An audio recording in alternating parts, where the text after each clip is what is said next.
I'm Afshan Rattansi, and you're watching the season finale of Going Underground before our return after Easter, coming up in this special edition. The fallout of the dirty war on the NHS, with disease striking at the heart of government, and as UK Health Service staff die from coronavirus without protective equipment or adequate testing. Going Underground speaks to legendary journalist and filmmaker John Pilger about neoliberal destruction in a time of neoliberal plague. Plus, what does the coronavirus pandemic mean for imprisoned WikiLeaks founder Julian Assange and NATO nation imperialism using coronavirus as a cover for covert and overt wars all around the world? All this and more coming up in today's Going Underground, but let's go straight to John Pilger, who's filmed the dirty war in the NHS, arguably predicted the kind of crisis today at the heart of Britain's response to the COVID-19 pandemic. He joins me from Sydney in Australia. John, thanks so much for coming on. Before we get even to specifics, millions of people watching this will know that your films, your work casts doubt on NATO nation governments and other governments. Can we trust our governments in what they say to us about coronavirus? No, we can't. Absolutely not. That this virus has managed to spread through modern developed societies, especially Britain, is a crime. Do you know, in 2016, a drill called Exercise Cygnus, and that was a drill to practice for a pandemic, happened in London, and the whole drill was laid out. The result of that was that the health service was overwhelmed. There weren't enough beds. There weren't enough ICU beds. There weren't enough ventilators. There weren't enough clinicians in the right place. The whole system, which had been the health service, which had been battered by cuts and privatization for years, failed. And the chief medical officer then in 2016 asked the government to heed the warning of what they'd demonstrated very clearly. And yet the Department of Health in London suppressed the documents which had the conclusions of this drill. They kept them from going public. Now that is only 4 years ago. So they knew the whole preparedness for this should have been in place. But of course they knew they couldn't put it in place because the government had devastated the National Health Service since the 2012 Health and Social Care Act. Privatization had subverted the health service to the point where it couldn't possibly respond as it should have to the pandemic. And we've seen what's happened. Not enough ventilators. The whole concept of mass testing, which has been so successful in other countries, especially Germany, and should have been right across Britain, didn't happen in Britain. So that's where it's more than a scandal in terms of what this coronavirus has meant to the societies that it has ravaged, and especially to Britain. It's a crime. I want to get to the world in a moment, but over here, the Queen, the Prime Minister, the government, they are all praising the National Health Service.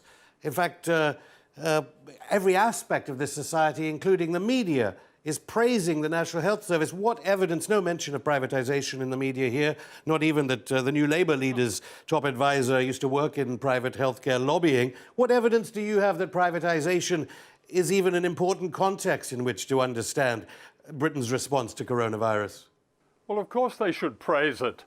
It's beloved in Britain. And when it began in 1948, it was set up, as Aneurin and Bevan made clear, to give the British people, and I quote, freedom from fear. Isn't that ironic? We now have a state of fear due to this virus, and the National Health Service was set up to give the people freedom from fear. It's not the health service, it's not the people who work in the health service, it's not the clinicians, it's not all the support people in the health service, it's not those who are at the very moment saving the life of the Prime Minister, but it is those who have undermined the health service, particularly with legislation in 2012 that allowed in privateers that devastated whole areas of it, and also that the whole social care system in Britain, which was an extension of the health service, was privatised almost entirely, both by Labour and Tory governments beginning in the 1990s. And for the government then to stand up with its theorists, its modelers, who keep changing their mind. At one moment, according to the Imperial College people, 250,000 people are going to die in Britain. No, wait a minute, it's only 20,000. But no, it's not really 20,000 because they're going to die anyway. I mean, this kind of bizarre response, public response to something that the health service at its peak, fully funded, not cut back, driven by its clinical staff and not by bureaucrats, it would have coped with that. I do believe, and it's only a guess, from my own knowledge of investigating the health service over several years, that the NHS would have coped with the onslaught of this virus. I do believe that there would have been mass testing, that all the intelligent application of medical expertise, that would have happened in Britain. It didn't happen. It didn't happen because the governments, both Tory and Labour, allowed the health service to be subverted over this time. As I say, it's more than a scandal, it's a lie, it's a crime. Before Boris Johnson was sent to intensive care at St Thomas's Hospital, just near this studio, he was giving press briefings flanked by Sir Patrick Vallance, who used to work at GSK. I just wondered what you thought of the influence of big pharmaceutical companies on the context in which we understand coronavirus. I know your most recent film points to Sir Simon Stevens, the boss of NHS England, as being suspect because of his work in private healthcare in the United States. Well, Simon Stevens, knighted by the Tory government, spent 10 years as a senior executive promoting private healthcare in the United States for one of the most infamous private health insurance company, United Health, whose chief executive officer was involved in the biggest share scandal in American corporate history. That had nothing to do personally with Stevens, of course, but that was the ladder that Stevens was climbed before he was plucked out of there by David Cameron's coalition government, and I think from 2014 made head of NHS England. And under Stevens' watch, as of November last year, bed capacity in the health service had dropped to 127,000, the lowest ever, when you think that when the health service began in 1948, it was well over 400,000 beds. But bed capacity dropped to the lowest ever and the lowest in Europe. The health service was always proud, and rightly so, of that its bed capacity was one of the highest in the world, but cut away, cutting to such a degree that the 4% increase in the health services budget just to keep it on track was cut back to 1%, had a devastating effect. And that's why there is a political reason why people are suffering from coronavirus. Many of them may not want to confront that, but it's so. The reason is that the National Health Service the visionary National Health Service, the world's first public health service, was decimated over a period of time. And if you read the Thatcherite documents, by stealth. That's the word they use, by stealth. Surreptitiously, since the 1980s, speeded up through the years of New Labour, but especially accelerating from 2012 under the David Cameron-led coalition government. We all hope that fewer people will die here from coronavirus than austerity, which the UN Special Rapporteur said was a political decision here in Britain. Do you think that consciousness about coronavirus has only been created because it is affecting elites? Because obviously there were reports of 100,000 or more dying, at least, from austerity policies after the bank bailouts of 2008. Well, yes, you know, Professor Danny Dorling, a very reliable source, and his colleagues at Oxford got into trouble for some thorough research that showed that something like 120,000 people's lives were cut short as a direct result of austerity. And they put their finger on the cuts in the health service. Now, those are actual lives cut short that they investigated. What we've had so far is a lot of speculation from these modelers that has, as I say, gone from the extreme of, I think 500,000 was one, down to hardly anyone at all. Why are we depending on this charade of statistics when in fact it's very clear from the countries that have succeeded in, if not seeing off the coronavirus, in dealing with it successfully, such as Germany, South Korea, Taiwan, even impoverished Vietnam, certainly in China itself. Why are we not seeing mass testing across the country? Yes, it's happened in pockets and it's happening belatedly, but also it's happening belatedly that ventilators have finally arrived. Now, in that drill exercise in 2016 I mentioned, one of the issues that arose was that there weren't enough ventilators. That's 4 years ago. There weren't enough ventilators.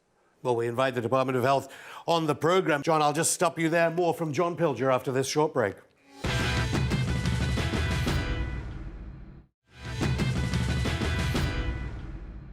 Welcome back. I'm still here with John Pilger. You point to austerity, privatization-linked scientists, inaccurate or odd modelling by scientists. The government, before Boris Johnson was taken to intensive care, was briefing that China is the real reason why the world is facing the coronavirus crisis, that China should be considered a pariah nation. Oh. Your previous film before the dirty war on NHS was called The Coming War on China. Why do you think Downing Street was briefing that China must be made to pay for coronavirus? Because a propaganda campaign began in earnest against China in 2011, when President Obama announced what he called the pivot to Asia. And that meant the biggest buildup of US naval forces in the Pacific. But in terms of policy, and this applied to all of the West, the US and its allies, including Britain, that China, there would be a propaganda war against China. The US was desperate to reclaim its dominance, its economic dominance. It has military dominance, but China has risen to a point where it was threatening the whole notion of the US having control over so much of humanity that it's got used to. That propaganda, which of course is historic, it goes into the 19th century, in what the early 20th century and the 19th century, is what the Chinese call the century of humiliation, when the West colonized China, and the Chinese were literally humiliated. one can only spend a short time in China with open eyes and open ears, and you understand very quickly that this is a country that has risen out of the ashes of this history, but like all societies, it feels its history very, very deeply. And the propaganda aimed at China is to offset what is a reality. China as an economic power has risen. And for Johnson and others to start blaming China, whose own conquest, if you like, of this coronavirus has been probably one of the great spectacles of this rather melancholy, awful period that we're going through, to blame China for not giving them information when it's quite clear to anybody who has studied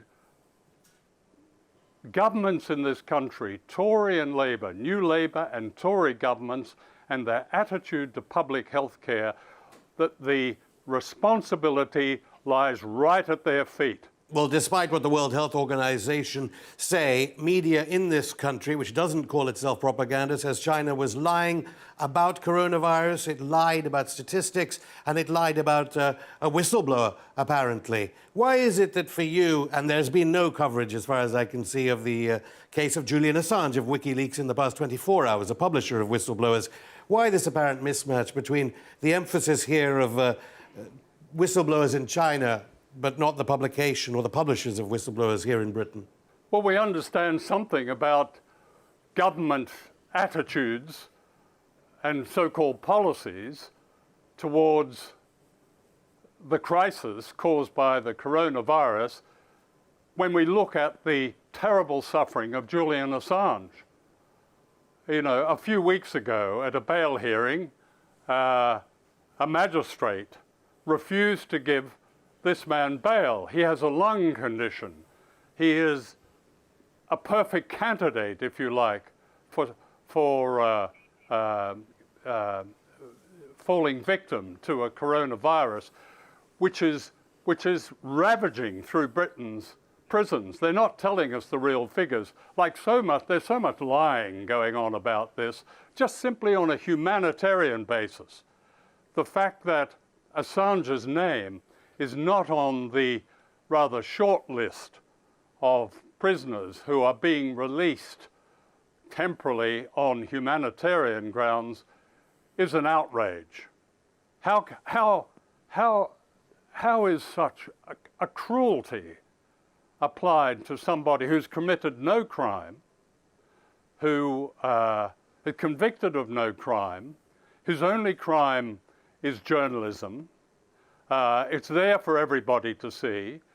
The US wants to extradite him on concocted charges of espionage,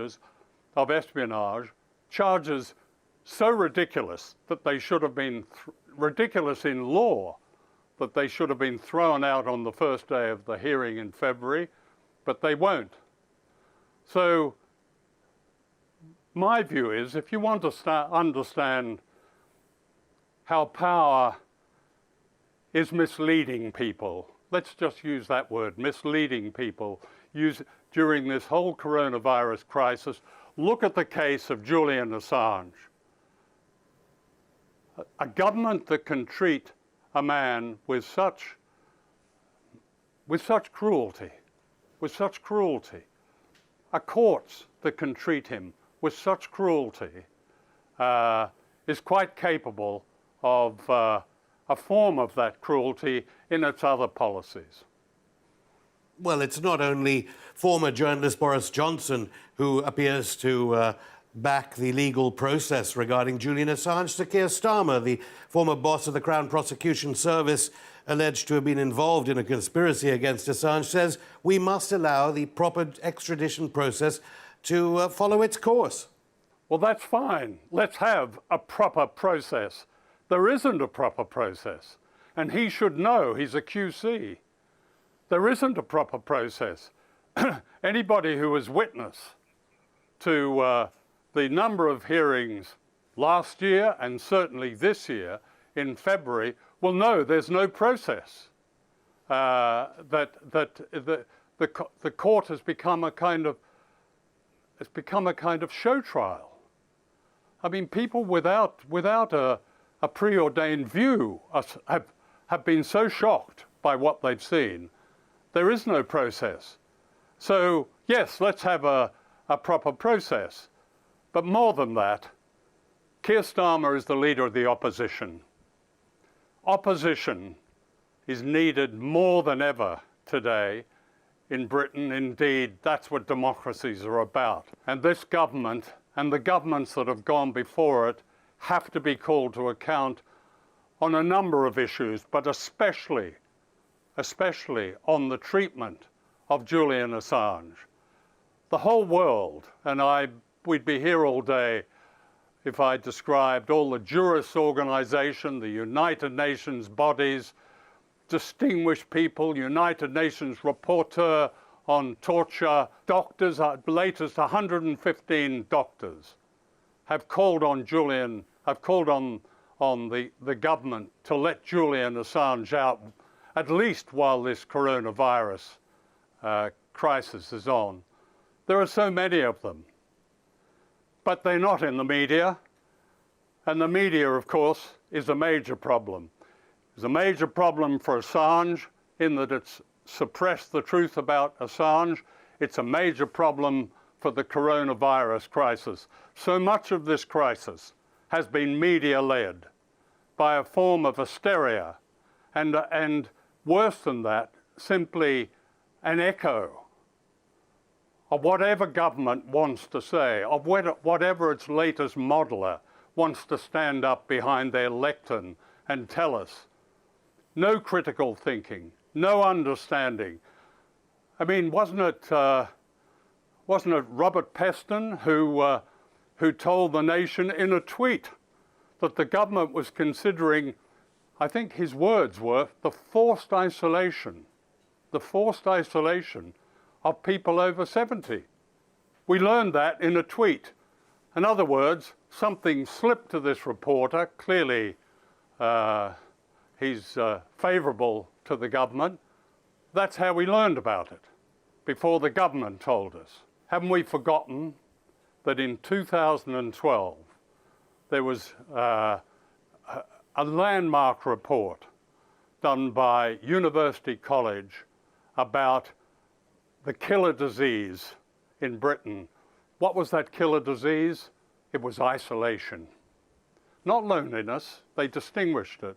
It's an extraordinary piece of research. It was published both in Britain and the United States, all forgotten. Well, if that's characterized as a war on the poor, you're known, of course, for your coverage of lies about wars. Antonio Guterres of the United Nations wants a global ceasefire during the coronavirus pandemic. In the context, I have to say, of the Labour Shadow Foreign Secretary, who's just been appointed here, Lisa Nandy, saying Israeli atrocities must not be condemned because it would be anti-Semitic to do so. What do you make of the bombs flying around the world during this time of coronavirus? Israel bombed Syria in the past few days, and of course Saudi Arabia has been bombing Yemen, and US warships are headed towards Venezuela. Saudi Arabia doesn't give a damn about coronavirus. It hasn't given a damn about so-called world opinion because it's backed by the United States and Britain. Britain is in there not only supplying it with much of its equipment, but helping it identify targets in one of the poorest, if not the poorest country on earth, a country that has been ravaged by a cholera epidemic, where most children suffer extreme malnutrition. Saudi Arabia continues to bomb this country with when I say our, I mean UK and US assistance. More than assistance, they wouldn't be able to do it without the planes, the bombs, and the expertise that come from our countries. But you know, coronavirus hasn't stopped the war of sanctions. It's the war of blockades, rather. A quarter of the world's population is currently under American sanction. That is, it's blockaded in one form or another. One of those countries worst hit by coronavirus is Iran. And the United States has continued to turn the screw on this country, a country that sat down with all the states of the EU, with the United States, with Russia, and signed an agreement. It was Donald Trump that tore it up, and now this country, Iran, can't get the medical supplies it needs. It can't get particularly cancer drugs. This kind of almost medieval siege of countries. Venezuela is another one. And yet, do you know that Venezuela is actually coping with the coronavirus? It's extraordinary. I can't remember what the statistics are, but they're not high. And they've managed to test widely, to track the pattern of the disease, and so on, while they're under blockade from the United States, while American naval ships are sitting off the coast of Venezuela. And I remind you, of course, I don't have to, that Venezuela is actually the source, the greatest source of oil on Earth. These wars go on. One could say that they extend to a war on the protagonist's own people. Look at the unholy mess that the United States is in, with some states locked down and no testing and the disease running like wildfire, in a country where probably some of the most extraordinary medicine and drugs have been practiced, but for a few. There is no unified public health service. That's a war on their own people. Are we an enemy of our own governments? That's a question. It's an interesting question. If we're not, why has, for example, the most extraordinary institution in Britain, why has it been treated so miserably? Why has it been undercut so that when we need it most, it struggles? John Pilger, thank you. That's it for the show and for this season. We'll be back on the 22nd of April with a brand new series of Going Underground. In the meantime, we'll be showing some of your recent favourite episodes. Until then, wherever you are in the world, keep as safe as you can and join the Underground by following us on YouTube, Twitter, Facebook, Instagram and SoundCloud.